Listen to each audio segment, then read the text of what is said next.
Greetings lads and lasses, how we're doing and welcome back to the channel. The upcoming summer transfer window for Newcastle United is not only going to be a very exciting one, seeing some new faces come through that door, but it's also got to be a very active one as well. Certain positions on that pitch certainly need upgraded. We've spoke about a right winger, a backup striker, a centre defensive mid, of course, a number 6. We've always spoke about that one, maybe another left back, a younger centre back, a younger goalkeeper. Just saying that certainly proves that we do need to make upgrades around the pitch, ladies and gentlemen. Deadwood has to be let go. The likes of Dummett, Richie, Isaac Hayden, these players, and of course Jeff Hendrick, Jamal Lewis, them kind of players cannot be on the wage bill anymore. They're costing us a fortune and they're not giving us any benefit whatsoever. They genuinely are not impacting the games. I know Matt Ritchie scored this season somehow, but also due to the injury crisis that we have been suffered unfortunately this season, we've barely had any depth. We've had to call on the likes of 17-year-old Lewis Smiley, who by the way has been exceptional, but without that injury crisis it wouldn't have happened. So speaking of depth, thankfully iPaper Sport have reported that Newcastle United have not just one but two free agents on their transfer radar, of course, for the upcoming summer transfer window. Them two players are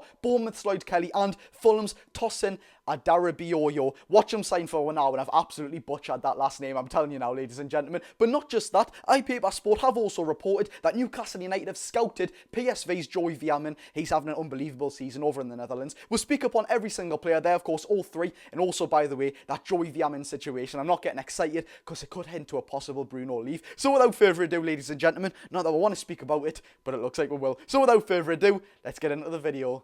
So yes, we'll leave that one to last because I'm not joking about that either. It's actually in the article. That's not my own words. The article that said we have scouted Veerman said that it might be because of a possible Bruno exit. I don't want to speak about that whatsoever. But just before we do, ladies and gentlemen, if you do enjoy the news that I bring you, hit that like button, subscribe if you are new, and by the way, get them notification bells turned on so you're always early and you get in the comments down below. I'm early and give you views very, very early. And of course, get down below as well what you think. Would you sign Tosin Adarabioyo? We'll just call him Tosin a daft yo-yo. And Lloyd, I'm joking, we won't call him that. And of course, Veerman, who by the way we'll touch upon a little bit later. What an unbelievable season he's having. But yes, iPaper Sport did report that Bournemouth's Lloyd and Fulham's in-demand Tosin Adarabioyo, I'm still having struggles with that name by the way, are both on Newcastle United's radar. Both are free agents in the summer. And look, just before we even touch upon these players, I've seen so many people say, lad, we're the richest club in the world. Why on earth do we want to be getting free agents?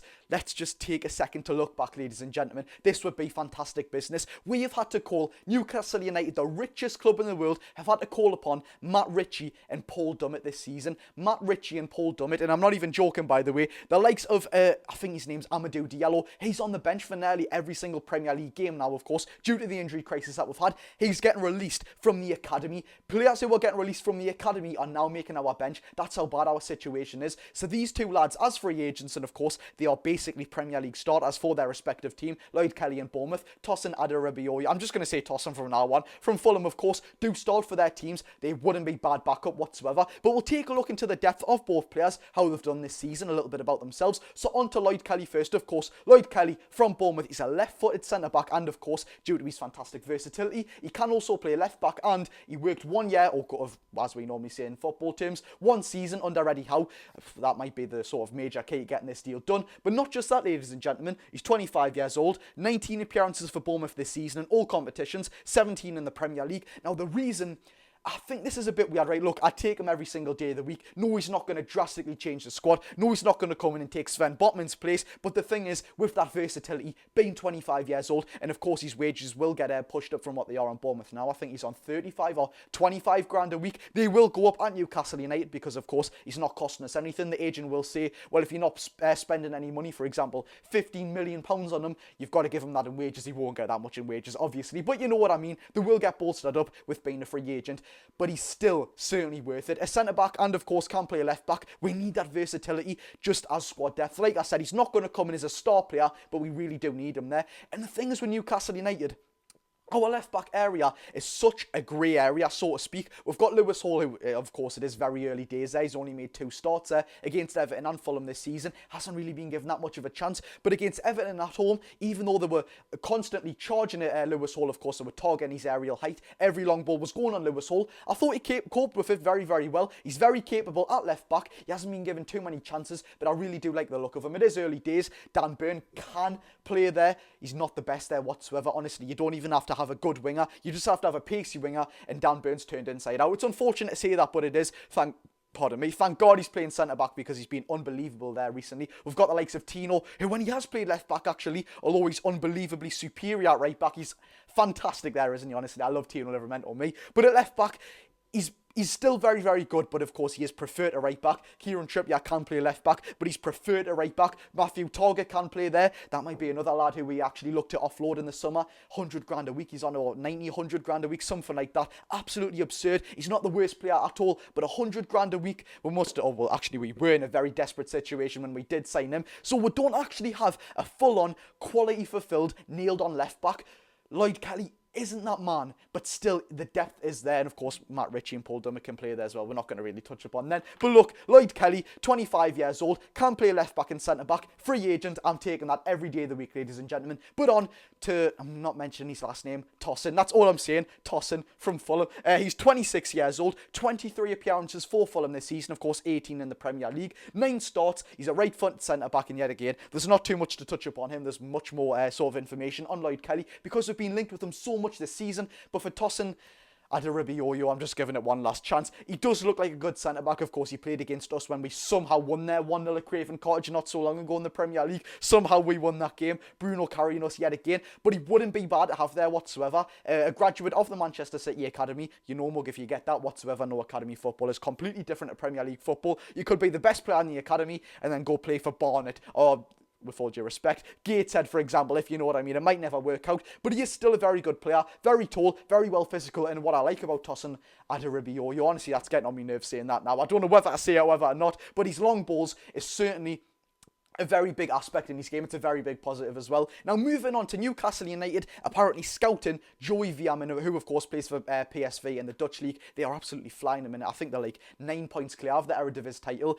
Fair play to them, by the way. But he's been on absolute fire. I know we said that with Janko Babinter, but this lad has genuinely been unbelievable. What a transfer he would be in Newcastle United, seriously. He can play as a centre mid, a CDM and a cam. If you're of the olden era, that just basically means he can play as an 8, a 10 and a 6. But 6 is where we would likely to have him if he came to Newcastle United, but he is naturally a number 8, but he can play 6 as if he's like not swapped or anything. I know some players are certainly more comfortable as a centre mid than a 6. Of course, Bruno's an example there. He's much better as an 8 than a 6, but for this lad, them two positions don't really matter. He can play anywhere just as good. But just take a look at these stats this season, ladies and gentlemen, from Joey Veerman.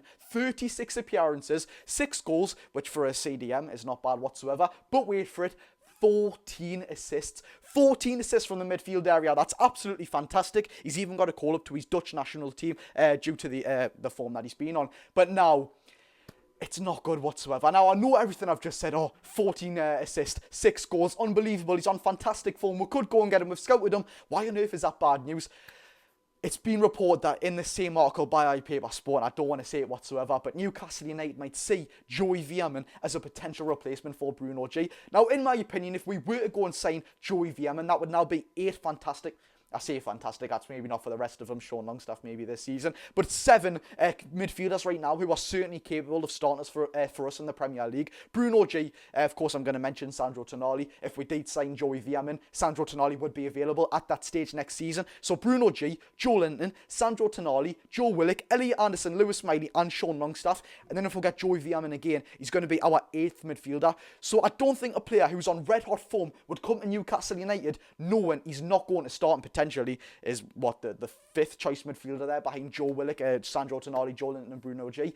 But I just don't like it whatsoever. He's coming as a 6. We need a 6. Bruno's got that £100 million release clause. It's even said in this article, by the way, Manchester City are admirers of Bruno G. PSG do have some interest in him. Oh my God, I'd actually cry my eyes out for days and days on end if Bruno ever left this club. But like I say, ladies and gentlemen, fingers crossed if we do get Joey Veerman, it's not also a little bit of clickbait to that Bruno will leave. I don't want that to happen whatsoever. But yes, look, certainly I would take every single player there at Newcastle United. Of course, Joey Veerman's situation, what he's linked with. If Bruno goes, he comes in. I don't want that to happen whatsoever. But the 2 free agents, certainly I take them every day of the week, ladies and gentlemen. You let me know down below if you take all 3 players, but more specifically, them 2 free agents there. I don't know why people actually aren't. They're not going to cost us anything. Yes, the wages will go up, but we can certainly pay that. Tosin, Adarabioyo, and Lloyd Kelly. I'm having them every day of the week. Lloyd Kelly's versatility, and of course Tosin, absolutely fantastic cover at centre-back. A right centre-back as well. Of course, Fabian Shaw is aging. Tosin is 26 years old. I'm taking that every day of the week. You let me know down below. So I've been Jody Josh, ladies and gentlemen. I really hope you've enjoyed this video. See you all tomorrow. I've been Jody Josh. Go and enjoy your day, people.